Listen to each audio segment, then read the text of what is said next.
কেউ কি এখানে আছো? আমাকে বাঁচাও, আমাকে কেউ এই বোতল থেকে বের করো, কেউ বাঁচাও আমাকে। আরে কোথা থেকে যেন একটা চিৎকার আওয়াজ শোনা যেতেছে। আরে বোতলের ভিতর শয়তান। হুজুর, আমাকে এই বোতল থেকে বের করো না, এরপরে আর আমি কোনো খারাপ কাজ করব না।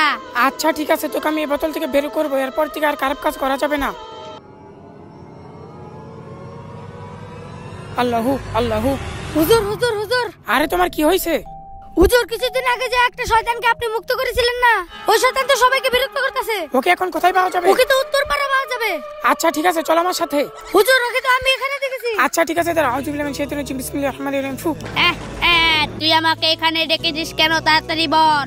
তোকে আমি মুক্ত করলাম, তুই সবাইকে বললে বিরক্ত করবি না, তারপরে বিরক্ত করিস কেন? আমি সবাইকে বিরক্ত করব? তুই আমার কিছুই করতে পারবি না। তোকে যেমন বোতল থেকে বের করছি, তেমন তোকে বোতলে বন্ধ করতে পারবো। আউযু বিল্লাহি মিনাশ শাইতানির রাজিম, বিসমিল্লাহির রহমানির রহিম। ফু। এই, তুই আমাকে কি করলি? ছেড়ে দে, ছেড়ে দে। বন্ধুরা, চ্যানেলটি সাবস্ক্রাইব করো। আলামিন ভাই, যে সাবস্ক্রাইব করে নাই তার পাশে মনে হয় শয়তান চলে গেছে।